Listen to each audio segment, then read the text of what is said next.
La vivienda en España, ¿bien de mercado o derecho? Para entender cómo llegamos a este punto es imprescindible remontarnos 40 años atrás. Desde 1980, España ha gastado más de 200.000 millones de euros en políticas de vivienda, pero en lugar de garantizar un derecho a un hogar, hemos acabado sin un parque público de vivienda.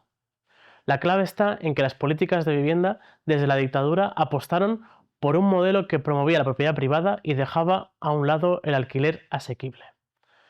El ministro franquista José Luis Arense lo dejó claro: queremos un país de propietarios, no de proletarios.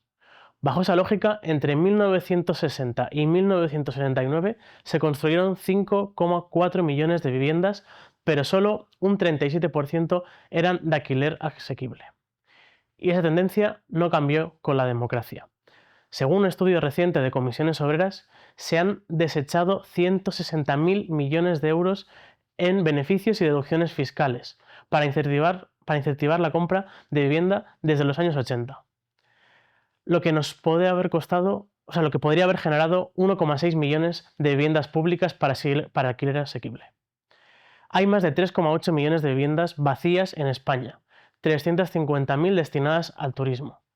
Unos recursos que podrían cubrir la demanda de vivienda habitual en la próxima década, pero que siguen fuera del alcance de la mayoría. Hoy vamos a hablar sobre cómo el rentismo y los fondos buitres y el turismo masivo y la indiferencia de las administraciones han convertido nuestras ciudades en un negocio para muy pocos y un infierno para la mayoría. Lo haremos de la mano de Eric Harley, investigador, divulgador y creador del término por mishuevismo, y con María Núñez, secretaria de Juventud de Comisiones Obreras de Andalucía.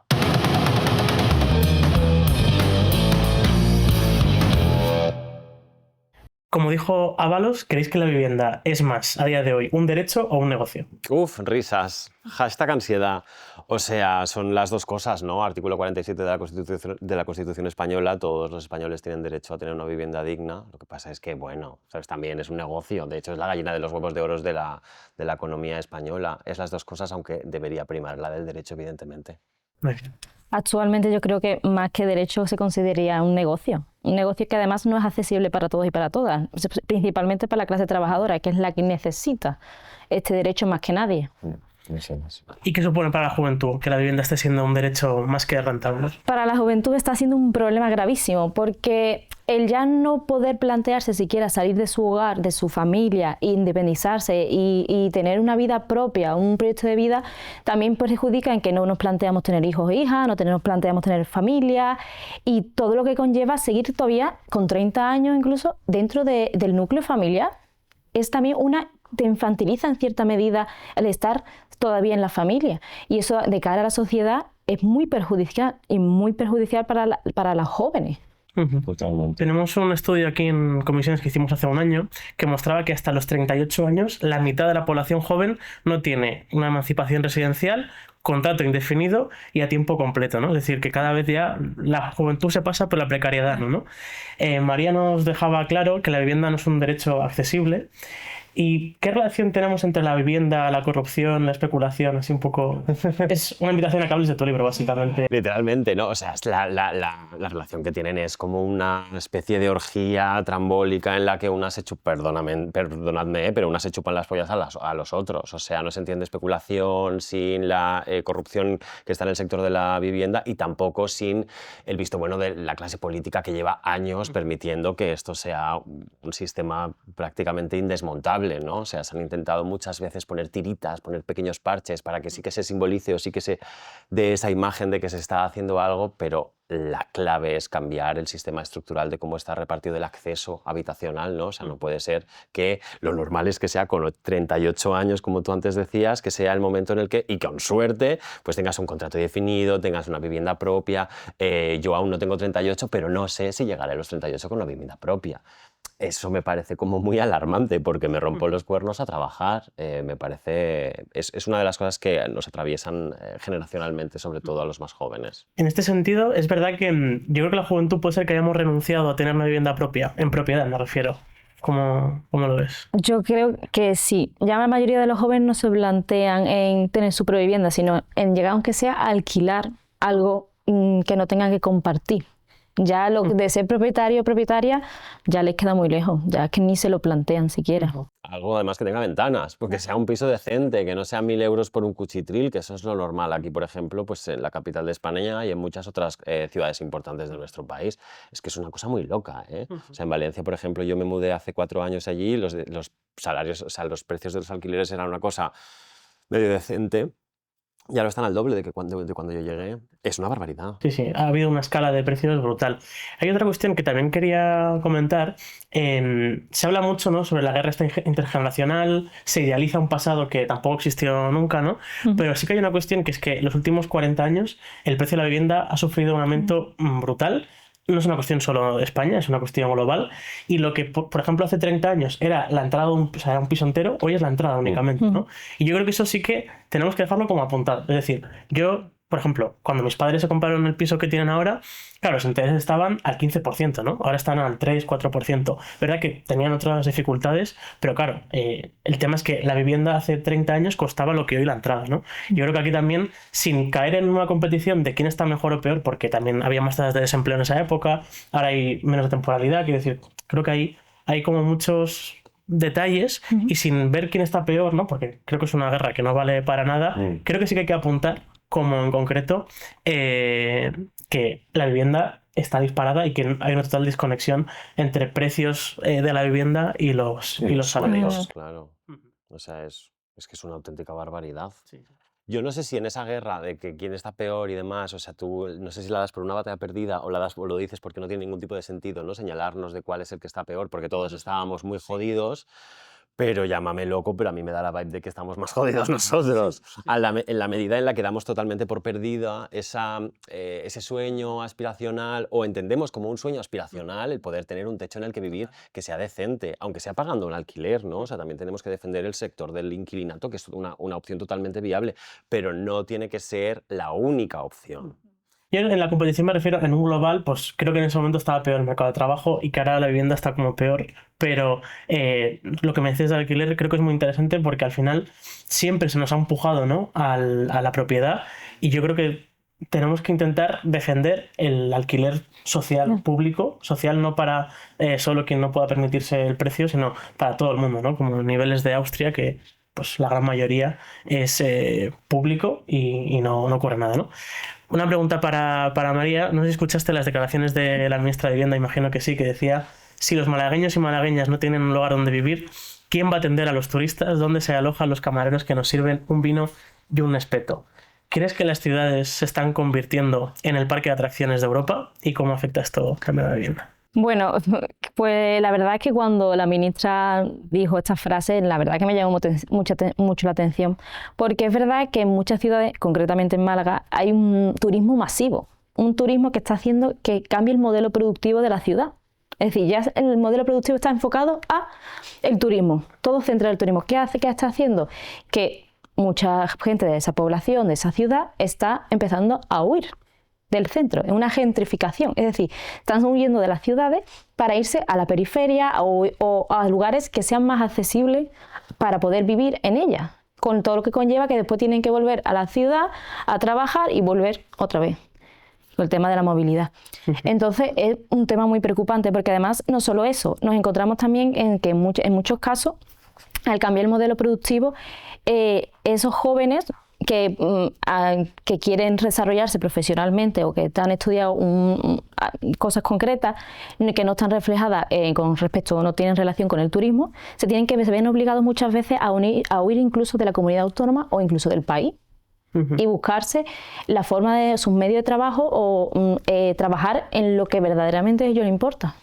Hay una cuestión, el otro día veía que España es la región de la OCDE que más ha crecido la desigualdad internamente entre regiones, ¿no? Vives en una de las regiones más afectadas, en la Andalucía. Sí. Claro, el desempleo que hay, por ejemplo, en Madrid, Barcelona o Euskadi en comparación a Andalucía o Extremadura, pues es en general el doble, y en concreto para la juventud hay mucho, ¿no? Claro, muchas veces hay que unir pues que vivimos donde hay viviendas, pero también donde hay trabajo, ¿no? Claro. Y sobre todo, perdonadme, pero también yo creo que hay que ponderar un poco o comparar los datos del propio sector del que estamos hablando, ¿no? O sea, es imposible hablar de vivienda sin hablar de turismo y ver cómo eso afecta también al precio de la vivienda y a los salarios.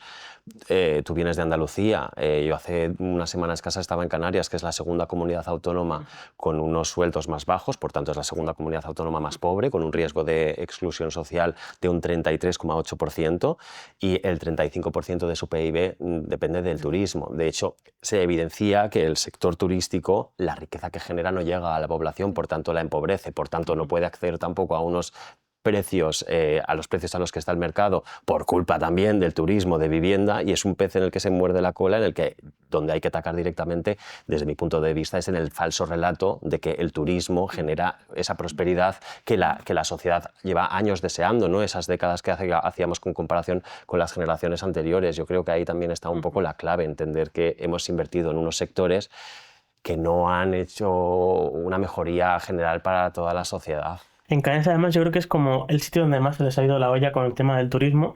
Me contaban cuando estaba ahí que hay regiones en las que por ley se ha establecido que tienen que ser pisos turísticos. Sí. Y si no alquilabas tu piso por días a turistas, te multaban. O sea, te multaban por vivir en tu vivienda y no ponerla en alquiler. Por el tipo de planificación. Eso es.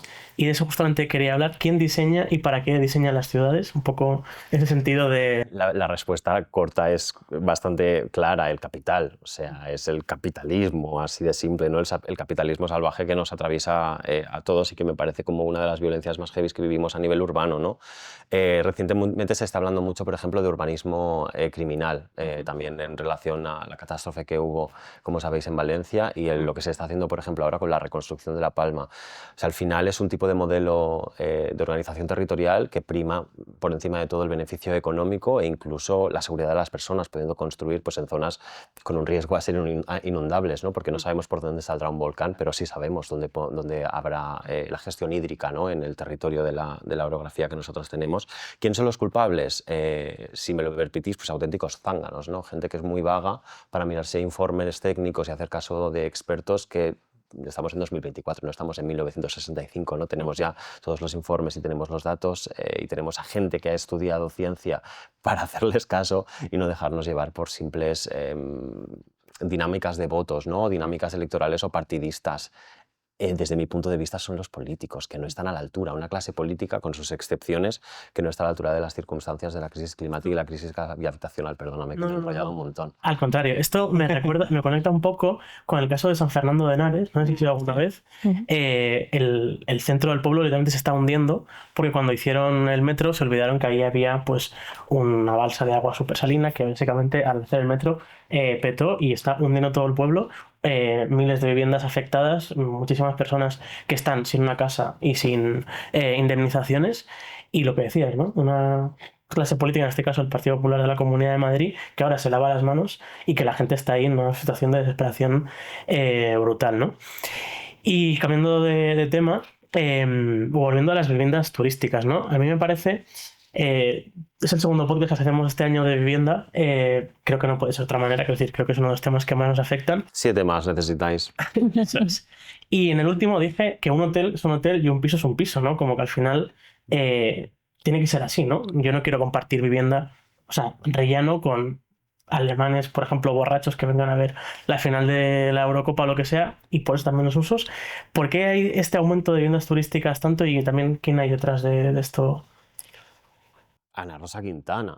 O sea, me refiero como el relato que se ha ido generando en los medios de comunicación en los últimos años, en la que es más rentable y más seguro, que ahí está la clave, ¿no? En alquilar a un extranjero que venga unos días que alquilarle a una familia, porque existe esa falsa creencia de que en cualquier momento pueden dejar de pagarte el alquiler o que si dejas un piso vacío que no esté como en movimiento constante puede ser ocupado, ¿no? Lo cual me parece como una auténtica barbaridad porque creo que es como el 0,5% de los casos de ocupación en nuestro país en relación a muchos otros problemas que tenemos con la vivienda. ¿No? Me preocupa además alarmantemente esta transformación que estamos viviendo en nuestro país, en el que las viviendas se están convirtiendo en locales comerciales, porque eso es lo que son en realidad, sin una tributación correspondiente, ¿no? A lo que viene a ser una empresa, porque eso genera dinero. Y a mí en mi casa, abajo, hay dos locales, los bajos comerciales han juntado y ahí están construyendo 14 Airbnbs. Que no es 1 ni 2, son 14, ya tenemos 3 en el bloque, ¿no? Y es una ciudad, es Valencia, no es ni Barcelona ni Madrid, también estamos con esos problemas muy graves. Entonces, desde aquí, mandar un mensaje de que si 2/3 de la comunidad de vecinos cambia los estatutos para prohibir que hayan pisos de alquiler vacacional o Airbnb, se puede hacer también, tenemos las herramientas, lo que muchas veces está el desconocimiento. El otro día andaba por mi calle, vivo en un barrio de la periferia de Madrid, fuera de la M30, y de golpe, donde había antes una oficina bancaria, ahora hay 2 viviendas en el Bajo, posiblemente es en Airbnb, aunque no estoy 100% seguro. Es una locura cómo en los últimos años se ha aniquilado todos los bajos para hacer vivienda, gran parte para Airbnb. Cómo eso destruye, ¿no?, el tejido más de comercio de proximidad. El tejido social de los barrios, o sea, conviertes los barrios en fotocopias, todos son exactamente iguales y no tienes una red de vecinos a la que puedas acudir en cualquier momento. Y luego, lo que decías de la tributación me parece fundamental, en concreto de los pisos turísticos, pero en general, yo desde aquí le mando un mensaje a Jesús Montero, que en los próximos presupuestos tiene que dejar de regalar impuestos, o sea, de regalar dinero a los caseros. A ver si escuchamos con los oídos de escuchar. Las SOCIMIs tributan al 1%, es decir, cualquier trabajador, hasta el que no tributa por IRPF porque está exento, tributa al 2%, a no ser que haga la renta, y cualquier trabajador medio está pagando pues un 10, un 15, un 20% de IRPF, ¿no? Pues las SOCIMIs pagan el 1%, pues que luego los caseros, que desde los estudios, que tienen el doble de renta que los inquilinos, ya pagan también, o sea, tienen exento el 60% normalmente de la renta que reciben de alquiler, pero además las zonas tensionadas, que solo pasa en Barcelona, tienen exento el 90%. Es decir, a un casero en realidad le interesa que se declare la zona tensionada, paguen menos los caseros, los inquilinos, porque luego les perdonan el 90% de los impuestos, ¿no? Es decir, estamos en un mundo muy curioso en el que vamos a pagar más los inquilinos impuestos que los caseros, ¿no? Yo creo que es un auténtico sin sentido. María, se ofrecen como vacaciones soñadas un modelo turístico consumista y de borrachera, pero ¿realmente es este modelo el que queremos o hay posibilidades de pensar un modelo turístico para los y las trabajadoras como consumidores? Debemos pensar un modelo turístico que beneficie más que perjudique. Un modelo turístico que esté basado también en el cuidado con el respeto con el medio ambiente, con los derechos laborales, que no perjudique a las personas trabajadoras que van a trabajar día a día con el turismo, que no sea algo perjudicial para ellos y para ellas.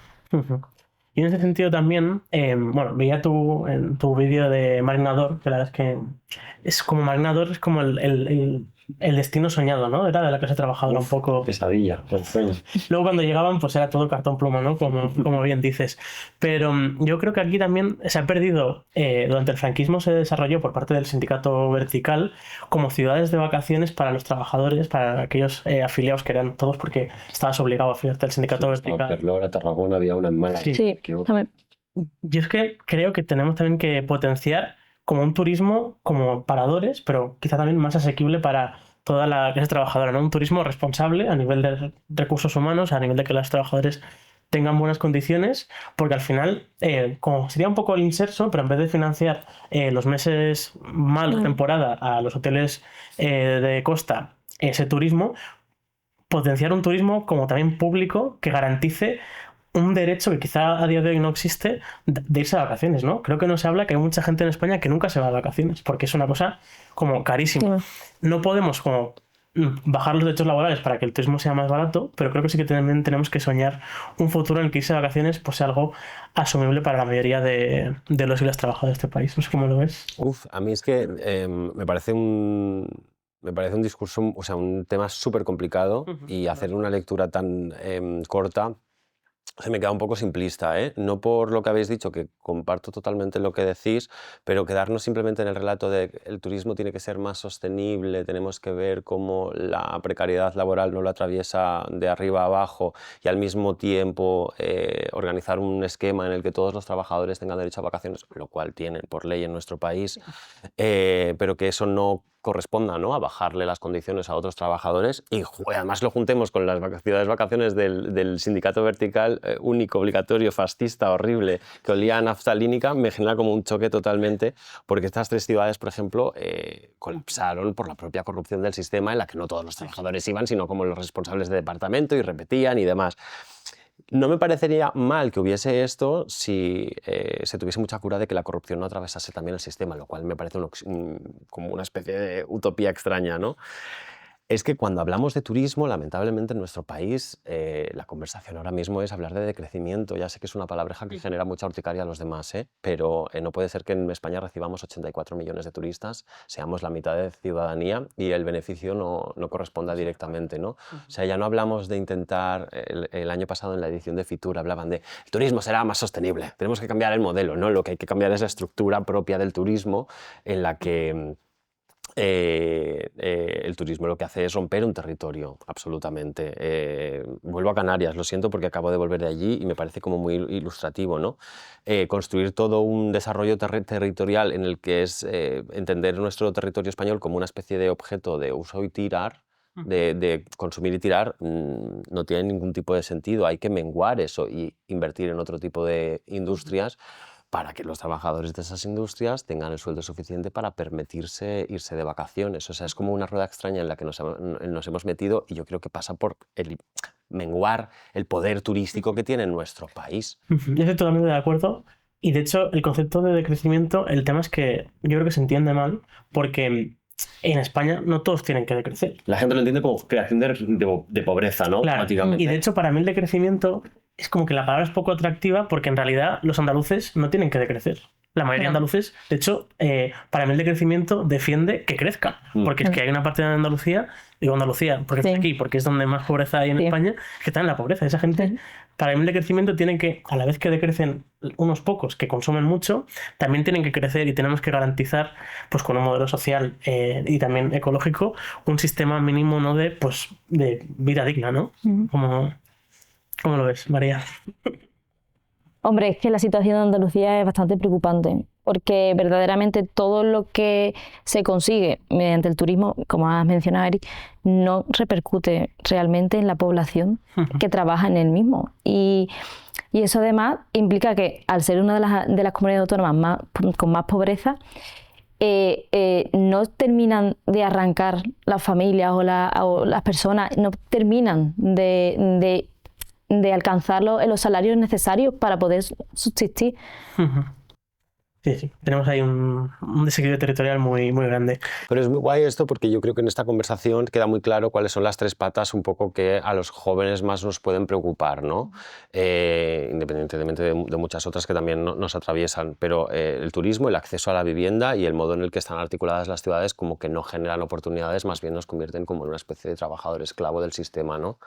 Y eso, si no se cambia estructuralmente y de forma general, ¿no? Como la columna vertebral de la economía española, va a ir a peor y hay que también decírselo a los jóvenes para que, no sé, que empiecen a quemar containers o algo, porque es que la revolución, si no se produce, no se hará nunca. No nos darán pisos y casas de forma gratuita. Eso está claro.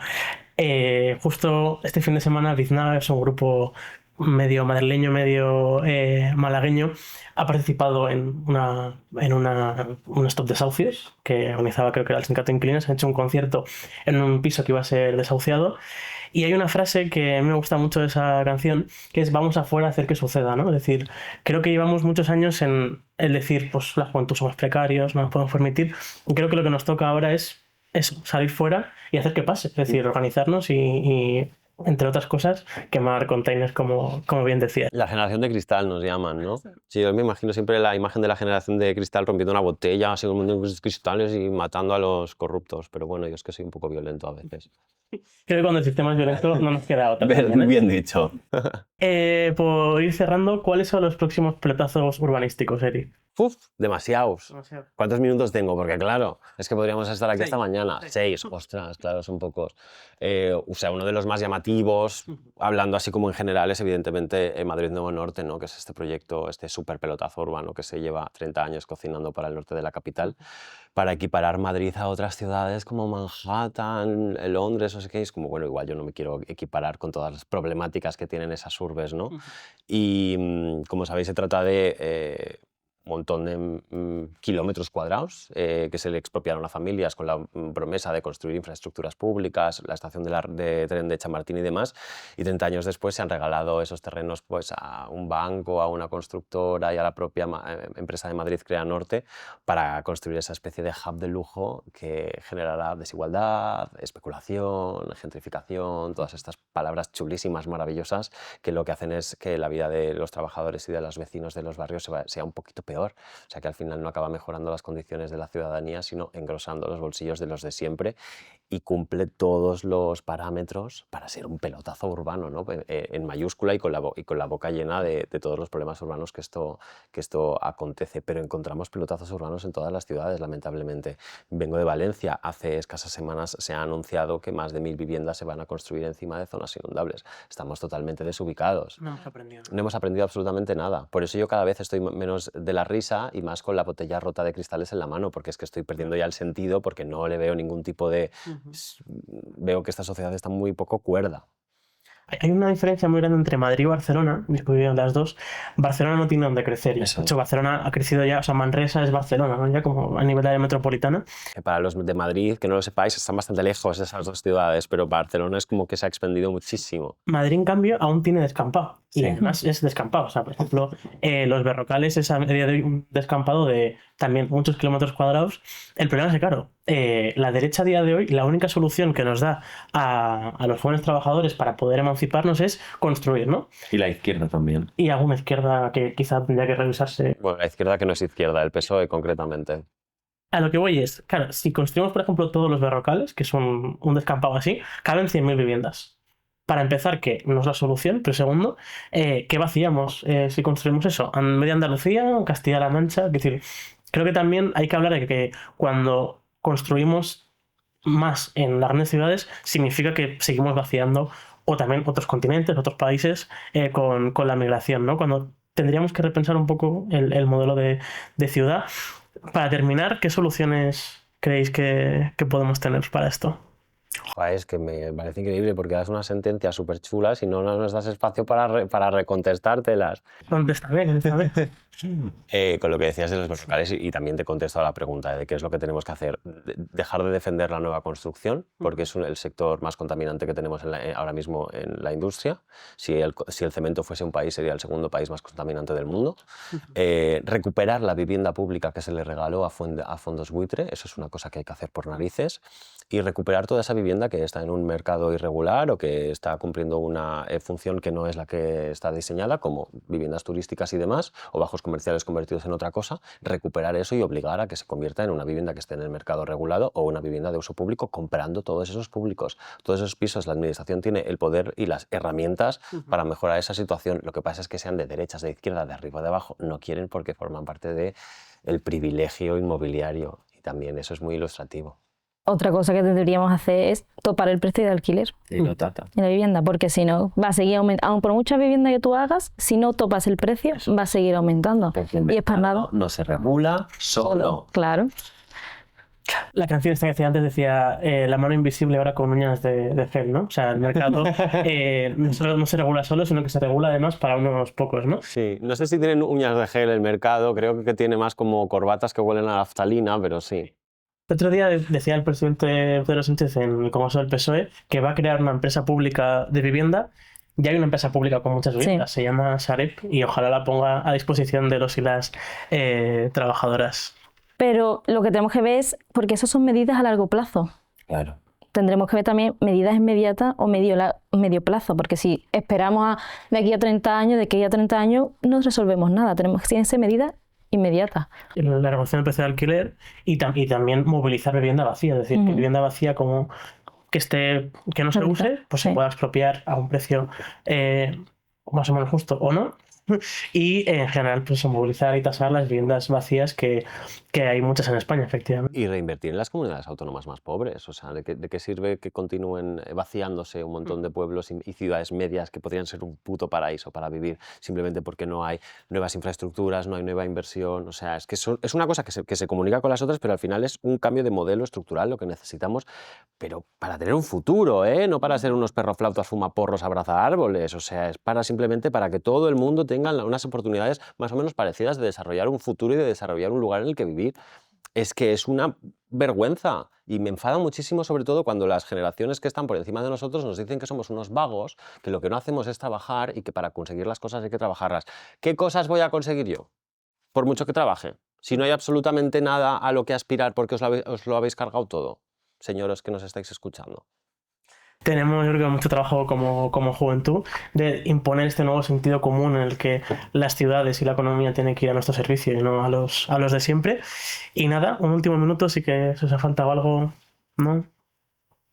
Yo dejo Ay. hablar a María porque yo No, no te preocupes. minutos del podcast. Yo creo... Yo no tengo nada... Es que yo con el azúcar baja ya... Bueno, pues nada, con esto terminamos y vamos al cierre. Muchas gracias a los dos por haber venido y nos vemos en la próxima. Gracias. Gracias. España ha fracasado en garantizar el derecho a la vivienda, pero no por falta de recursos, sino por malas decisiones políticas. La vivienda no puede seguir siendo un negocio, tiene que ser un derecho. Y para hacerlo efectivo necesitamos políticas valientes que dejen a un lado los intereses privados y prioricen el bien común. Porque no hablamos de ladrillos, hablamos de nuestras vidas, de nuestra juventud y de nuestro futuro. La lucha por el derecho a la vivienda es una lucha por la dignidad, y no podemos permitir que nuestras ciudades sean solo un escaparate. Las ciudades tienen que ser para quien las habitan. Si queremos lograr que el derecho a la vivienda sea una realidad para la juventud trabajadora, lo único que podemos hacer es pelearlo nosotros mismos, organizarnos y luchar por un parque público de vivienda. Los fondos buitres tienen mucho poder, pero si nos organizamos, nosotros tenemos más.